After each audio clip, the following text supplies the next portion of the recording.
Welcome to the Emerald Athlete Podcast. I'm your host, Chrissy Doyle, and on this podcast I speak to different Irish athletes about their highs, their lows, biggest battles, biggest successes, and why they fell in love with their sport.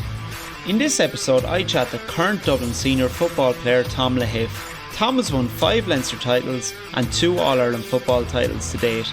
I chat to Tom about playing for Bray Wanderers at under-19 level, his chance of going abroad to play in England, what it's like to play for St Judes and Dublin. Without further ado, Tom Lahiff. Tom, how are you? Thanks very much for coming on to the podcast. Yeah, how are you, Chrissy? No, thanks, Emil, for asking me on. Looking forward to having a good conversation. Yeah, so cheers. Yeah, no bother at all. What do you have with yourself these days? Yeah, just working away. Trying to tip away with the old fitness as well. I know we're in the off season, coming into pre-season in the next sort of month or so. So trying to stay on top of things. Don't want to be falling too far behind. The bit of running and that. But yeah, no, just working away. Again, this time of year, going into Q4, can be busy in the job. So plenty on my plate, as they say. Plenty on the plate. And would you doing a bit of gym and a bit of running, or would you mainly prioritise the running, or what would you work at? Yeah, well, actually training for a high rocks now at the moment, which is the new thing. I'm aware of it. I suppose I got a bit of a bug, I suppose, for starting to train with that. The girlfriend and her sister have been doing them for the last while.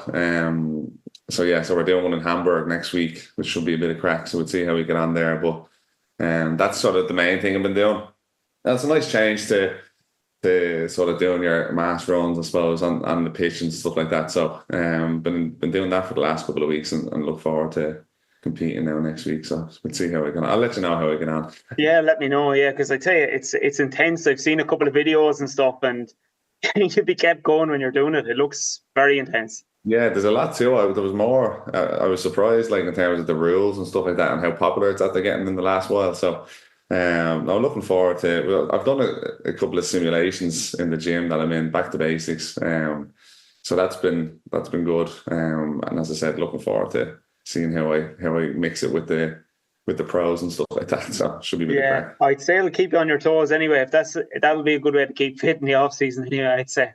Doing the high rocks, not the worst plan in the world. Just to bring you back, I'd like to chat to you because I immediately thought with yourself, I was thinking Dublin, St Jude's playing football, but I had no idea you played a bit of soccer back in the day for Bray Wanderers. Yeah, so I suppose like growing up, soccer would have been my main sport. Initially starting with Crumlin United as a schoolboy and moving over to Joey's then as well in Sallynoggin. So how I ended up in Bray then was basically the starting of the under-19 League of Ireland. So Joey's were saying, if you come out here for a year or two, we can get you into Bray. So that sounded like a good progression for where I was at. So joined Bray at 17, playing under-19s, I suppose, for a couple of years. So obviously, the dream was to get over to the UK at some point, but obviously that didn't work out. But it opened other different avenues and stuff like that. So overall, happy enough with how things have turned out. Unreal, yeah. And look, I'd imagine it's so hard to get abroad too. Like even if you're good enough, I'd imagine just getting there, not feeling homesick, settling, all of that is just so hard. And did you travel across at all just for a trial, or was it just kind of, I suppose, feelers just around Ireland trying to make the move across? Growing up, playing soccer being the main sport, was involved with DDSL, playing the Kennedy Cup. So we won it that year. I think it was 2006 or 2007. And a good few of us got trials then off the back of that. So it was over in Ipswich was probably the main one for me. Anyway, probably went over there 4 or 5 times, I'd say, when Roy Keane was the manager. So that was fun. I remember playing a game of heads and volleys with him and a couple of the other coaches, which was a bit of crack. So that was the main one, I suppose. I was aiming for. That obviously didn't pan out as I would have liked, but it was a great experience. And even when I think back to, as you touched on it there, like of that DDSL team, I'd say like maybe 10 or 12 would have got contracts in the UK. And then it's funny, like as you grow older, then Yeah, there's be like emerging talent groups and sort of schoolboy international squads. You get to know lads around the country and stuff like that. But yeah, it's funny how a good few guys would have maybe gone over, but it's very few that actually make the breakthrough into say first team squads and that type of thing. So yeah, it's a cutthroat business, the soccer growing up, you know. Yeah, it's unbelievable, and you can just see that. Yeah, like I would have seen it just even Wexford soccer and a little bit outside into Dublin, just amazing soccer players, like, and just they were still not deemed, good enough to go abroad, or just couldn't make it. Like it's unreal. And just taking you on, then, how did that lead, I suppose, or open up an avenue for you to, I suppose, concentrate or start pursuing Gaelic football a little bit more? Yeah, so I suppose while this is all going on growing up, I would have still been playing a little bit with Judes. Johnny Halpin and the late Johnny Halpin would have been my main sort of coach growing up.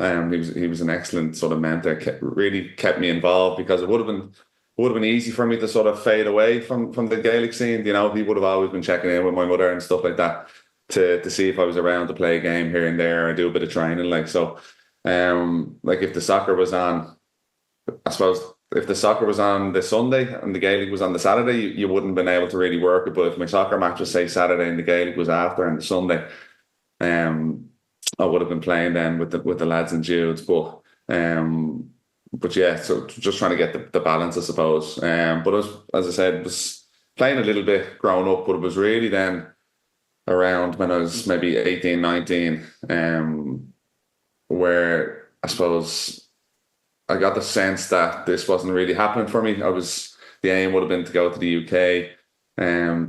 That door was seemingly closing. And I suppose I nearly fell out of love with football, which is kind of mad. And around that time, then the Jude senior team, the captain at the time, his name was Collie Murphy. He would have been involved with Dublin sort of 2011 and 12. He sort of reached out and just said, "Look, we're starting our pre-season. It'd be great to have you up for a couple of training sessions, see how you get on."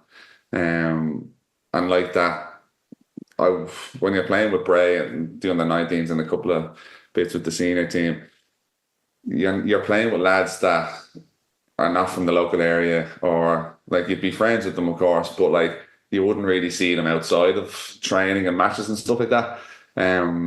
So that was something that was appealing to me, going to Jude's, playing with a lot of lads that you would have grown up with or within a few years of your own age, you know. So that sense of sort of playing with your mates kind of thing was something that was appealing to me as well at the time. Yeah, no, and I get you too, and it's tough to manage, because I would have done it even a little bit on maybe a lower scale growing up too, playing soccer and playing with your GA team too. It's like it's a full time going, and when you're a kid, I think it's easy, but there does come to a point where other factors and things come into your life too. It's very hard to keep it all, I suppose, pedaling or going as well. It's very hard. And talk to me then about, I suppose, playing with St. Jude's, then playing the bit of senior. How did you compare that, let's say, with even the quality of playing with under 19 Bray? Did you find it completely different, or just, I suppose, another intense, I suppose, sports scenario for you? Yeah, like when you're going up to the senior team with, say, with Judes, like, and the way the sort of physique is some of the lads that have been playing at that level for a while, like, whereas soccer you'd be a little bit more, like, you wouldn't be as bulky if for want of a better phrase, but like I remember getting roughed up a good bit in my earlier sessions, being knocked off the ball and stuff like that. I don't think physically I was at the races at the beginning, because soccer you would have done a bit of gym like throughout the years, but I wouldn't be at the level that, say, that the Gaelic lads will be operating at. So it was an interesting step up. There's obviously the transferable skills, like a lot of the sort of game smarts and just being able to positional awareness and that type of thing transferred across. But I remember at the beginning, like my actual, say, my handling and so being able to solo and stuff, I think that was all needed a lot of work, which was Yeah, funny, but yeah. yeah, and unreal. So Bray Wanderers started out, then you really went to Jude's senior team. You had to develop with that, and you're saying transferable skills and all, and then making a big breakthrough. To the Dublin senior football team. That must have been like such a unbelievable feeling then as well. Start playing football with Dublin.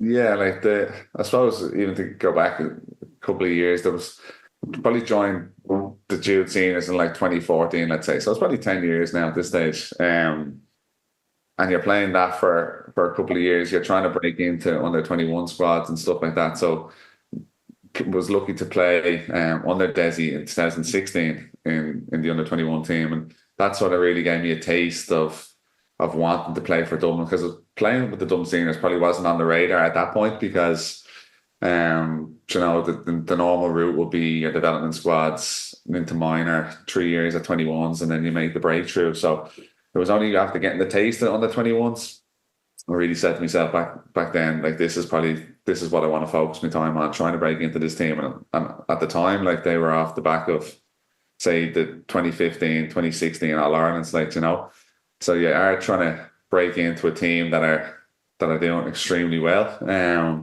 So it took a few years. I didn't really get the breakthrough until 2020, which would be like, say, nearly 4 years of knocking on the door and getting game, or coming in for trial games here and there, and like maybe 2 weeks, but then getting told that, look, you need to work on this, come back, So the time that Desi brought me up then in 2020 really was like, I was delighted with that, because obviously there was probably 4 years there in the background trying to actually make the breakthrough, Yeah, and I'd say mentally that's tough too, because obviously you're playing with Jude, you're excelling.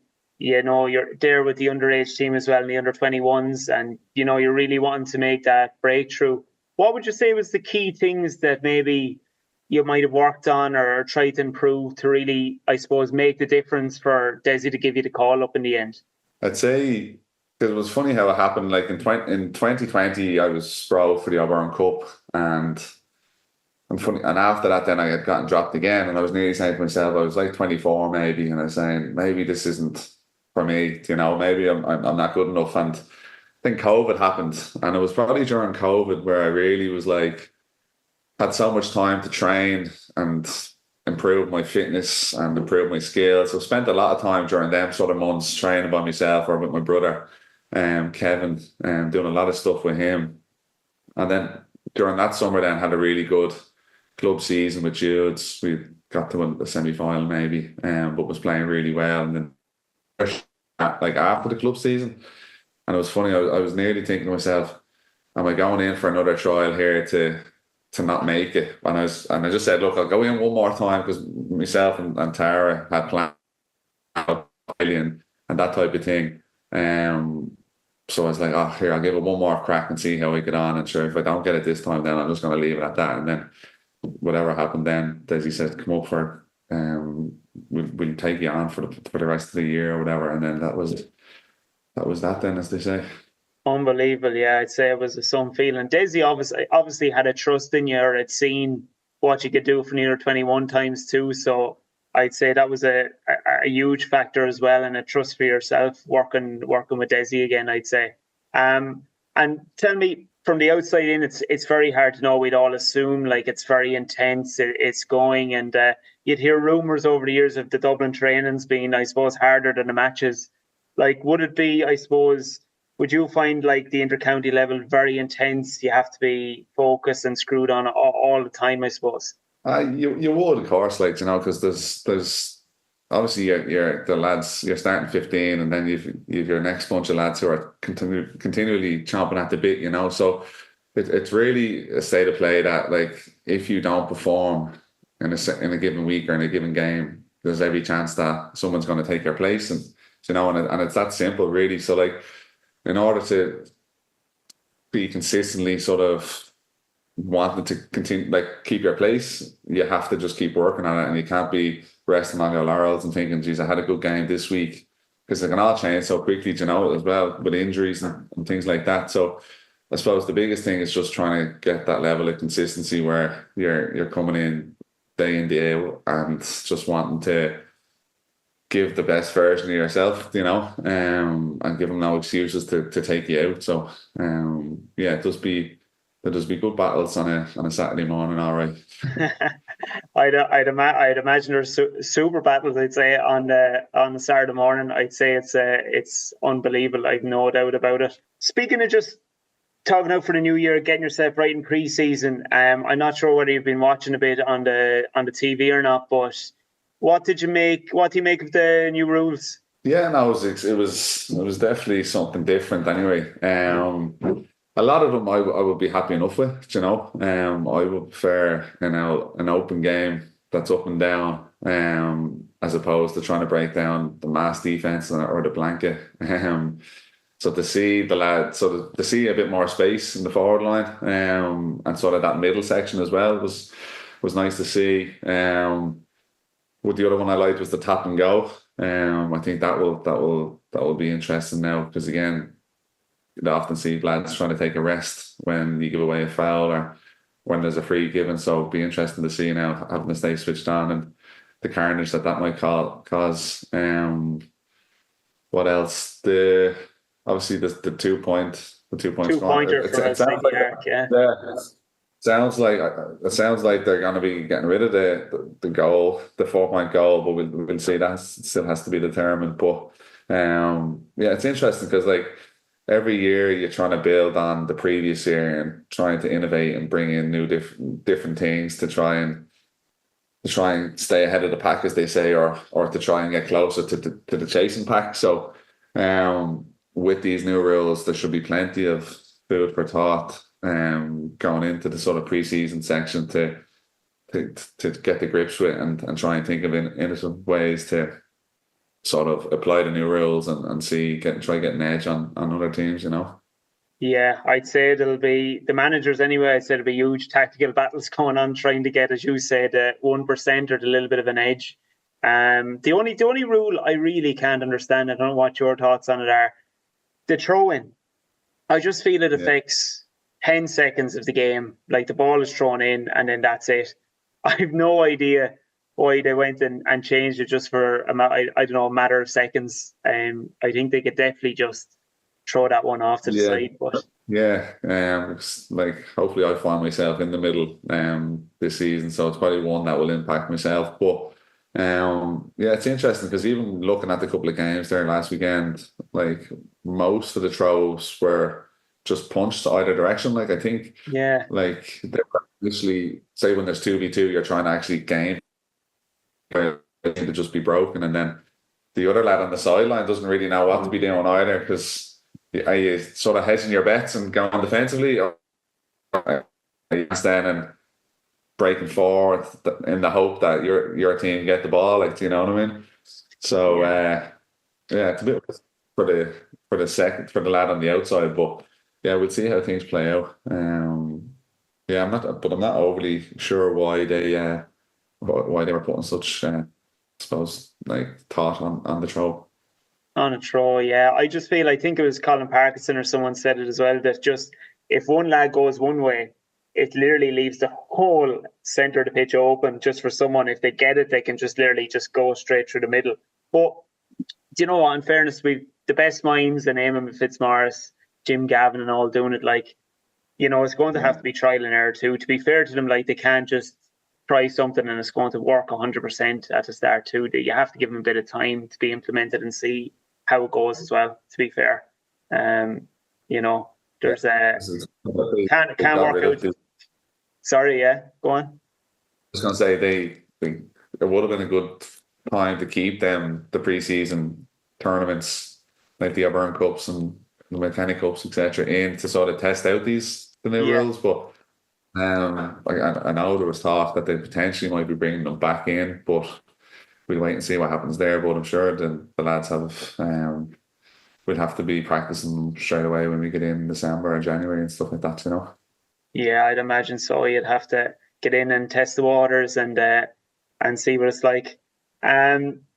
Tell me something I should have asked you earlier, Tom, and I have to ask you this because it's just too big of a thing. It's something I'm going to be wondering if I leave the podcast and I haven't asked you.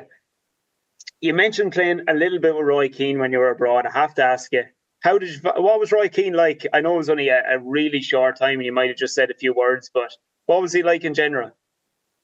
He was unreal. He was very accommodating to all the lads, because we were only having a bit of a mess ourselves in the training ground. And I remember he came over and said, basically, when he was jumping the net there, and he took a shot on your man, and then was like, "Here, we play a game of heads and volleys." So he started in goals, and we were just playing then for a couple of minutes. But yeah, no, he was very, very good with us and gave us a lot. Like, I think we went down and watched an under-21 game with him as well. We were down in the ground. They were still playing Portman Road. Like, so you'd usually go over. Say if it was during the summer, you mightn't get any game, but say if you went over in October during the Halloween break, you'd go to the game on this. You might fly over Friday night, go to the game then on Saturday, and then he'd bring you down and you'd be chatting away to the players and stuff like that. So there'd be usually 3 or 4 Irish lads that would go over together, and we'd have a bit of crack then as well, like with him after the games and stuff like that. Well, once they won, he was in good form, Yeah, I can imagine it could turn very quick between winning and losing. I don't really watch the overlap, but just even some of the stories on that are unreal. From himself as well, they're just deadly. But I thought you were going to tell me he was good crack. If I was guessing, to be honest, I thought he would be good crack. I'd have been surprised. You're still only kind of.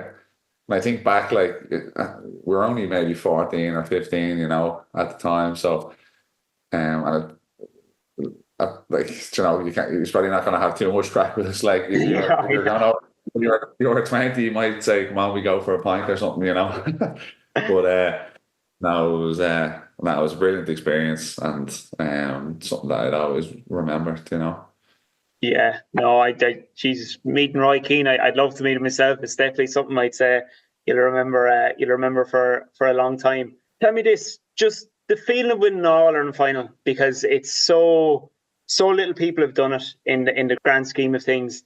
What was the feeling like walking back into your home club after it, family, friends, the lot?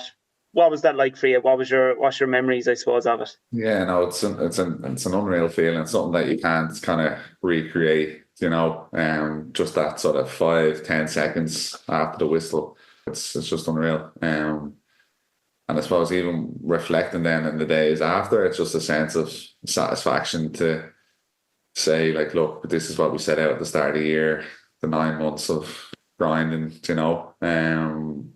and seeing the outcome then on the other side of it. So it's just that deep sense that we set out a target at the beginning of the year and we were able to achieve that, So, and achieving it with the guys that, go to war with every week, both in training and in the games as well. So to achieve that with them, it's a brilliant feeling. It's very satisfying, Yeah, I could imagine it's the best feeling in the world, I can imagine. But it's funny, I've listened to Johnny Wilkinson after he won the World Cup, and you said something similar there. The satisfaction for 5 or 10 seconds after, it's so much to achieve it, but I'd say it's almost a funny feeling at times too, because you have such elation, but at the same time it's over, I've done it, and you're just wondering what's coming next, or what's next on the agenda, I'd say. Yeah, because it's funny because, like, obviously you win in July, you're into the club season, then you'll probably have a few events maybe at the back end of the year, but once sort of you're back in then in December and January, it all kicks off again, like, so you're trying to keep the head down, because obviously last year we fell short, so we're the ones going to be trying to chase down Armagh are the ones on the top at the moment, so obviously they're going to want to continue on their trajectory. So it's funny, it's just a continuous cycle of wanting to get back to that point, because it's funny. Yeah, it's and it's so hard to get there. You see, you have to, I suppose, you know it better than me, but you have to enjoy when you get there, because I suppose there's no guarantees either. Even though Armagh were really good last year, there's no guarantee they'll get back there again. So you have to enjoy it while you can. Tom, thanks very much for coming onto the podcast. It's been great to chat with you and hear about all your success with the Judes and playing with Dublin. It's a great, insightful interview it's been. So thanks very much for coming on, and I wish you all the best in the coming year. Thanks very much, Chrissy. Enjoyed it. So thanks a million. Thanks for listening to the Emerald Athlete podcast. If you enjoyed the episode, make sure to leave a review, and don't forget to check out our Instagram page, the Emerald Athlete Podcast.